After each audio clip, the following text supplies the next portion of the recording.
तुम्हें देखूं, तुम्हें सोचूं, तुम्हें पाऊं, तुम्हें मानूं, तुम्हारे सिवा मेरा कोई मुद्दा नहीं है। सबको असंतोष है इस प्रेम नगरी में। प्रिया प्रियतम की चर्चा हो रही है और वही बात, एक ही बात पर उसी को सुन रहे हैं, बारंबार सुन रहे हैं, देख रहे हैं, किंतु असंतोष बना ही हुआ है। उसी को देखना है।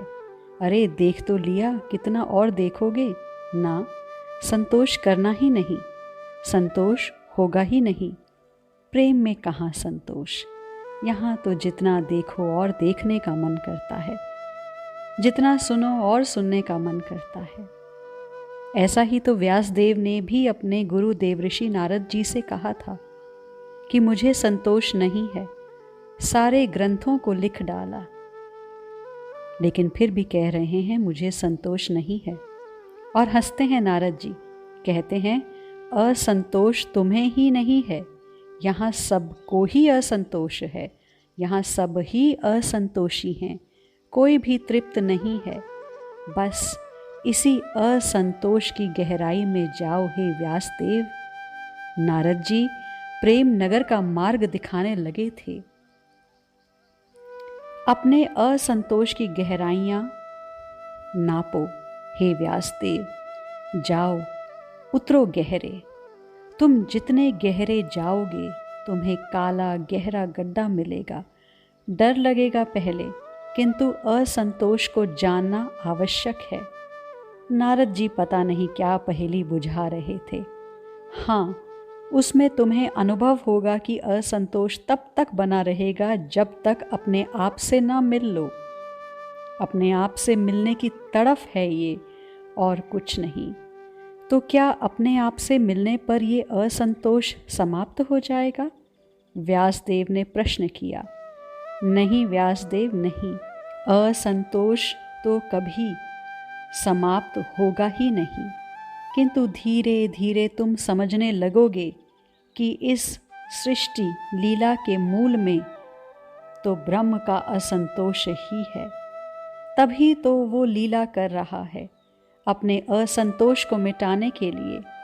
वो भी असंतोष से ग्रस्त है, तभी तो वो कभी यशोदा का लाल बनकर उखल से बंध जाता है, तो कभी माया मृग के पीछे धनुष बाण लेकर दौड़ पड़ता है, फिर अपनी ही आदि शक्ति के विरह में रोता हुआ फिरता है, फिर वही कभी शबरी के झूठे बेर खाता है, तो कभी गोपियों की मटकी फोड़कर भाग जाता है। ये सब क्या है? नारद जी व्यासदेव को समझाते हैं। ब्रह्म असंतोष के कारण ही तो लीला कर रहा है। उसे अपने आप से मिलना है। फिर वो श्री राधा को प्रकट करता है, जो उन्हीं की आह्लादनी शक्ति हैं। फिर उनसे मिलता है, बिछुड़ता है, लीला करता है। मिलने पर भी अनमिले जैसा असंतोष प्रकट करता है। तुम असंतोष से ग्रस्त हो तो कोई बड़ी बात नहीं, उसका उपयोग करो। प्रेम नगर में यही असंतोष चलता है। इसी के कारण प्रेम की तरंगें उठती और चंचल होती रहती हैं। व्यासदेव जी से यही तो बतलाया था नारद जी ने। इस प्रेम की उल्टी रीत इसे ही कहते हैं। अधर्म ही जहाँ धर्म माना जाता हो, असत्य ही जहाँ सत्य माना जाता हो, अनाचार ही जहाँ आचार माना जाता हो, और असंतोष को संतोष, ये प्रेम नगर में ही संभव है और कहीं नहीं। प्रेम नगर में अगर संतोष हो जाए तो क्या उसे आप प्रेम कहेंगे? नहीं, प्रेम में तो संतोष है ही नहीं।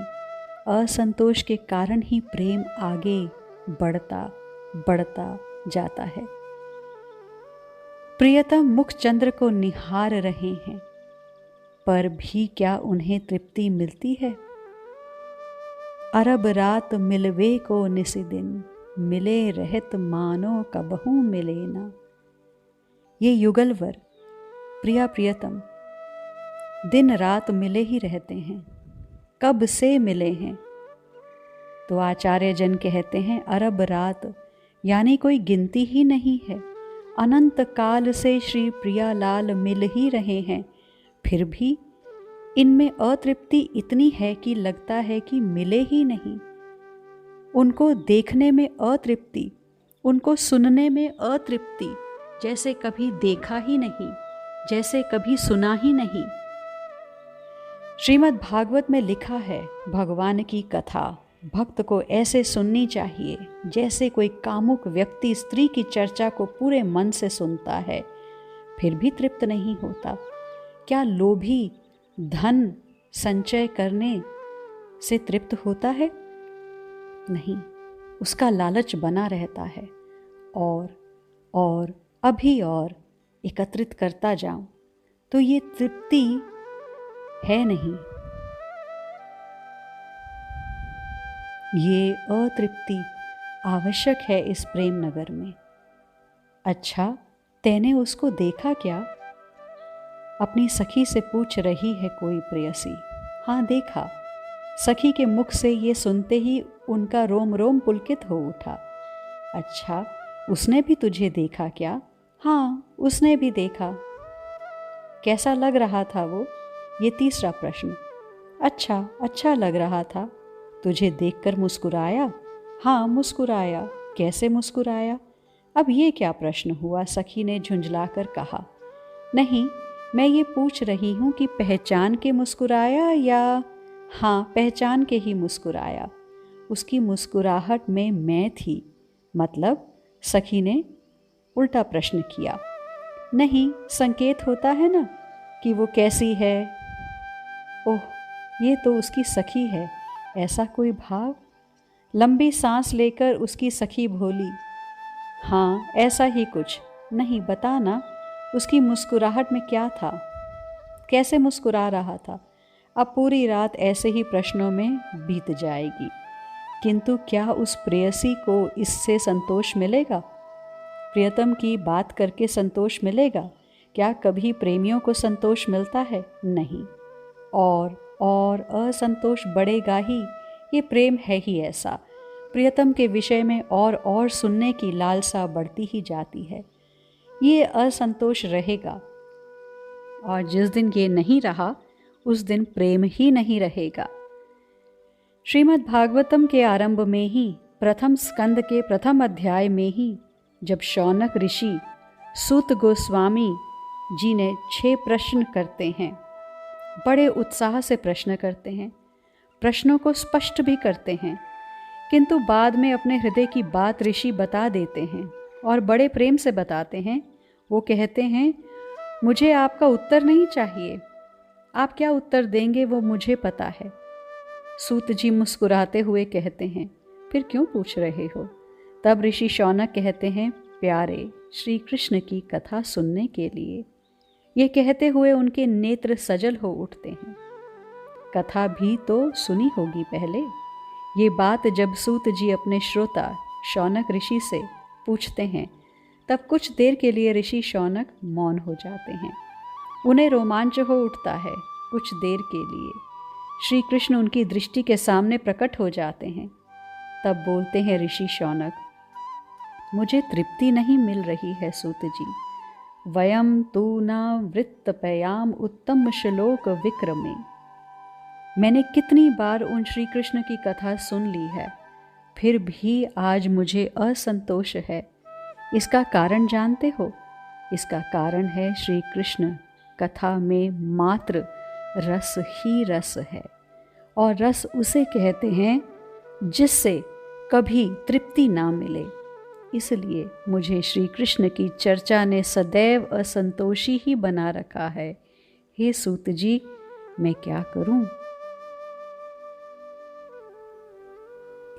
देखिए, प्रेम की अपनी ही ठसक है। वो ठसक नहीं तो फिर प्रेम भी नहीं।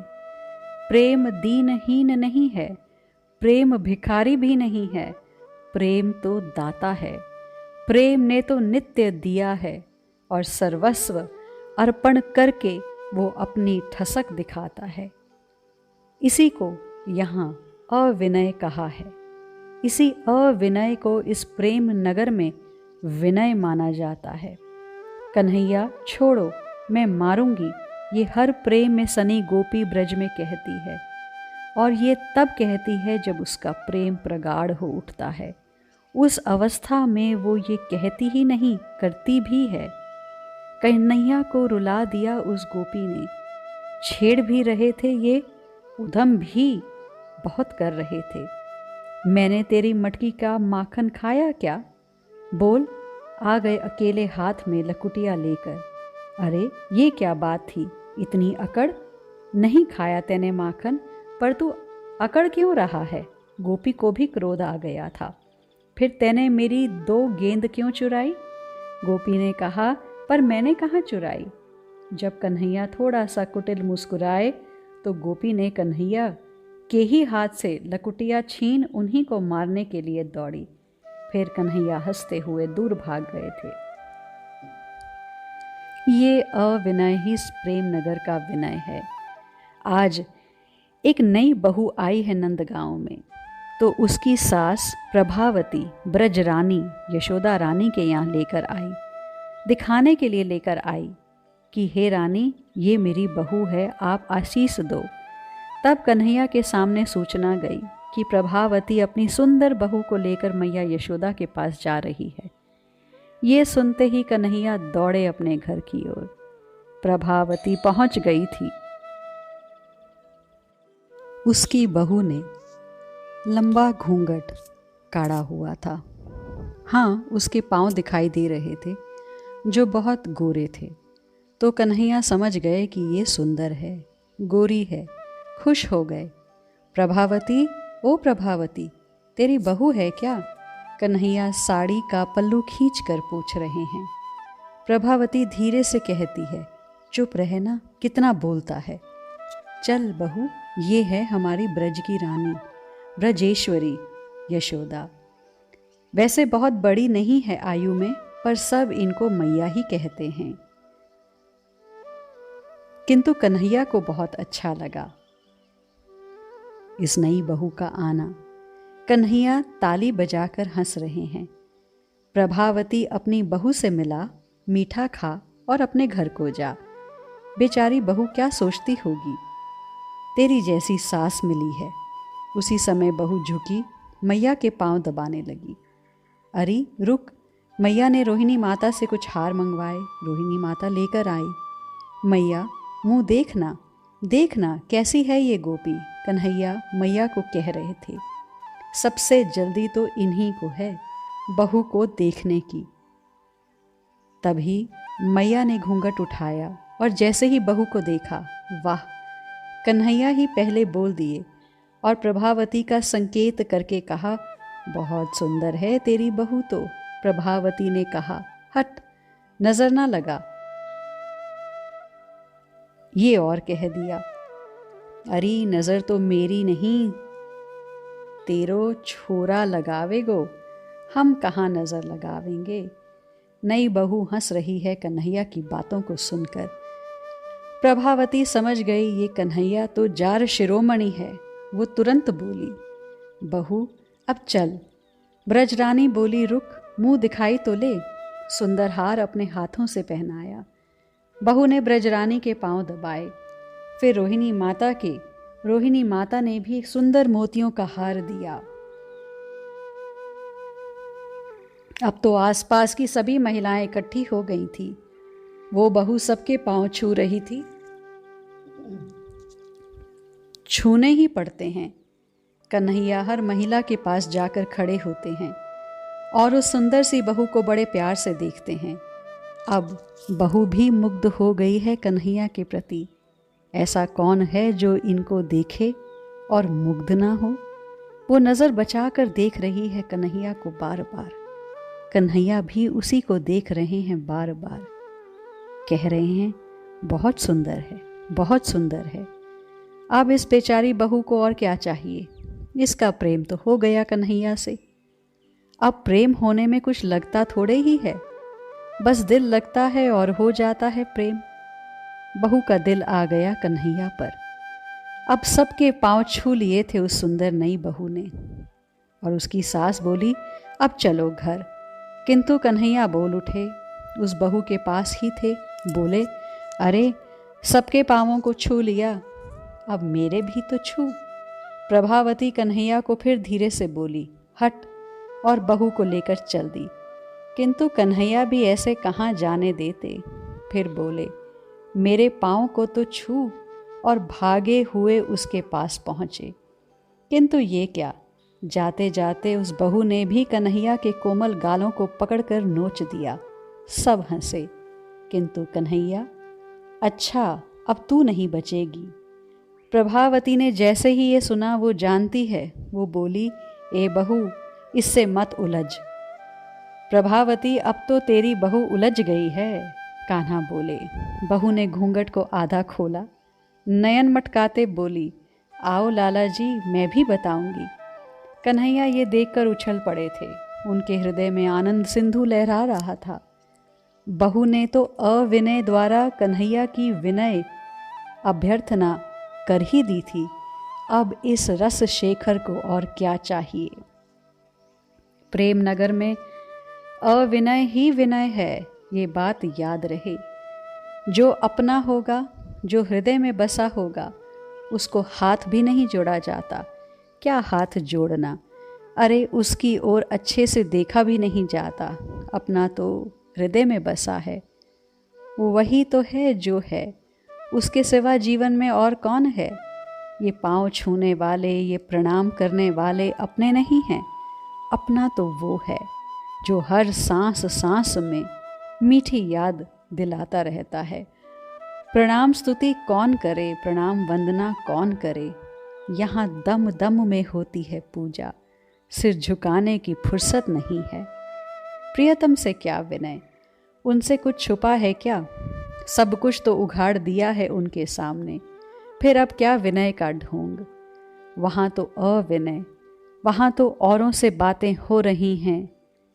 जब अपना प्रियतम आए, बस उसकी ओर देखा भी नहीं, रोमांच हो रहा है प्रियतम को लेकर, किंतु बातें किसी और से हो रही हैं।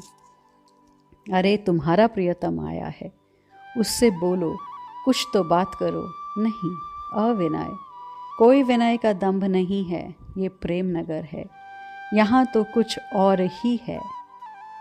प्रिया प्रियतम भी तो दोनों सबसे मिले हैं।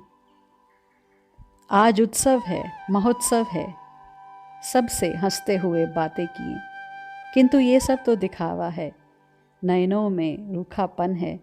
जब सबसे मिलने पर इन दोनों के नयन आपस में मिले, तब ना हाथ जुड़े ना अभिवादन, बस ठहर गए, रुक गए, स्तब्ध हो गए। रस का स्त्राव होने लगा हृदय में। जहाँ व्यवहार के लिए किंचित भी स्थान नहीं था, वहाँ तो बस प्रियतम और मैं। ये मैं क्या, वो तो प्रियतम का रूप ले रहा है। अब इस समय कहाँ विनय, अविनय ही विनय का रूप ले लेती है यहाँ प्रेम नगर में। आज के लिए इतना ही, शेष चर्चा आगे।